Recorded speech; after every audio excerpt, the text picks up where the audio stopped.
It's a me, Mario. It's a me, Mario, man.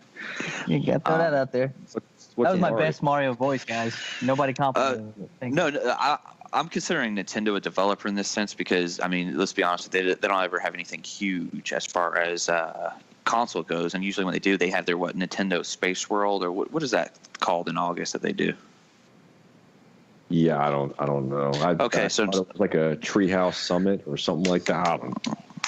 That's actually the book. Yeah. So I guess since I'm the one with the Switch here, I'll talk about Nintendo really quickly because I don't feel like a lot of people probably have a Nintendo, and I hope I get a lot of angry emails about this. So Nintendo, very quickly, they introduced Super Smash Brothers, which is going to have everybody in it. Their entire Smash Brothers history is in it. Looks awesome. That's pretty awesome.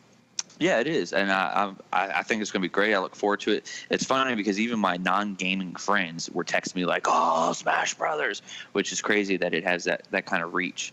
They had Mario Party, which growing up, I mean, this was the multiplayer game. This was like, Destiny and Call of Duty back then, and it was a great game. So I'm looking forward to that as well. They announced Splatoon 2, which is a online, like, fun kind of Call of Duty for the kids, if you will, and it looks great.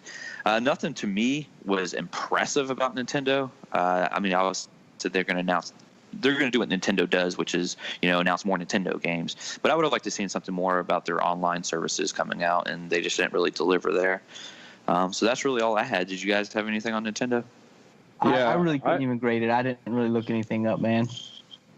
Well, I just wanted to say that I had hoped before E3 that we would, even though I don't have a Switch, I still like to follow the Nintendo games because I love me some Mario. I love Zelda. I don't think I'll ever dislike those franchises or completely forget about them. But another franchise that I really enjoyed on the GameCube, and there's been rumor and speculation about the new one in this series potentially coming out soon or being in development, which is Metroid Prime 4. And I just, in general, the Metroid series, I also, really thoroughly enjoy that one. Whether it's first person or 2D or however you throw it at me, I usually enjoy the Metroid games. So I was looking for some kind of tease or announcement of that just to look at it. I don't have a Switch right now, and I probably wouldn't play it, but just something to still look forward to. Oh, cool, that's cool. That is correct. And real quick, if I gave Nintendo a grade, it'd be 6 out of 10. 6 out of 10 for Nintendo. And I, as Rafe had said as well, I don't think that I didn't really do much research on Nintendo this year, so I'm not going to put a grade out there. So Day 2 update official score, 6 out of 10, Nintendo, E3 2018.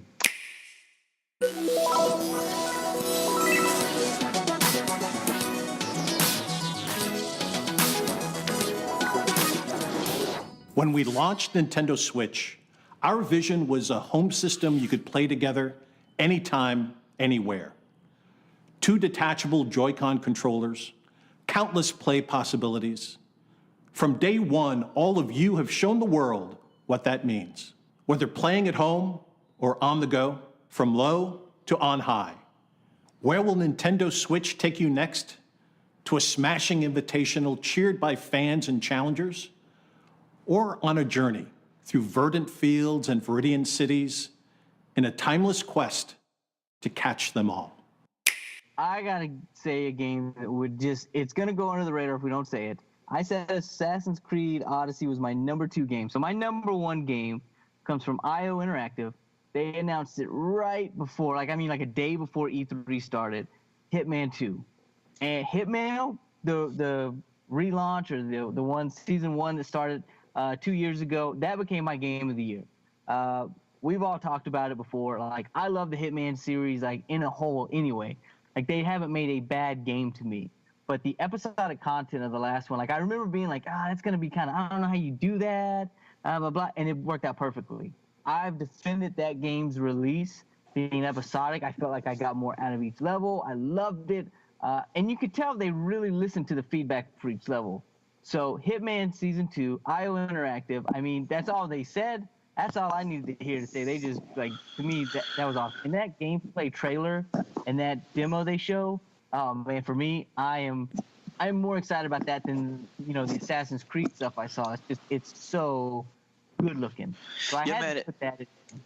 Yeah, I was gonna say. I mean, with Hitman, that trailer did look amazing, and I think that this Hitman's going to suffer if it's that episodic. Because I know for me, I don't know about you guys, but by the time I was done with the one, that one new level, if you will, and I did everything I had to do in there, especially with all the different challenges they had, to do that for 40 hours straight, I would get bored. I'm just being honest with you. But I will be honest with you. I will probably play a few levels, like trying to complete them.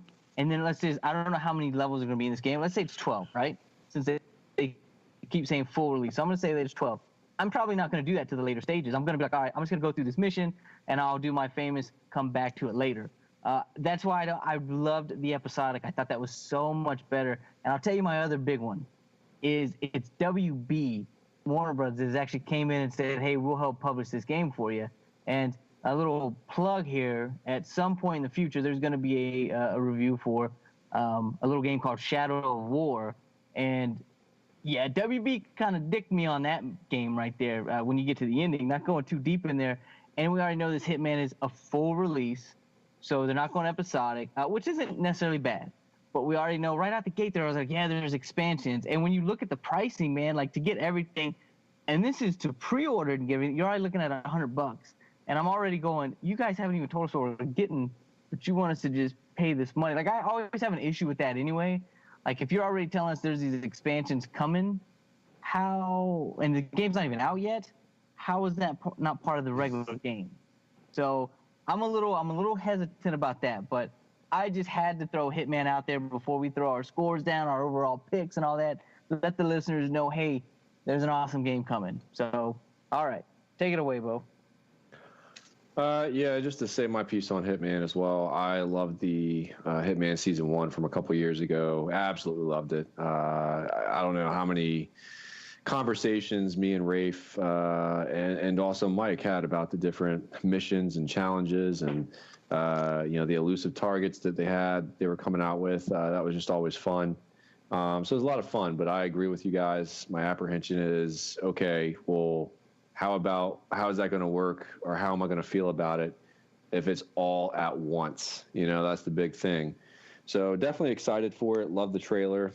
And then one last game, if we're talking pre-E3 that we didn't mention really in any kind of detail, is Days Gone is another game that they had now or gave a new trailer to and a release date leading up to E3. And that's another game I'm really excited for. Days Gone, PS4 exclusive. Looks great. In my opinion, graphically, it looks beautiful. Game world looks fun. They're very much about exploration and traversal on your motorcycle.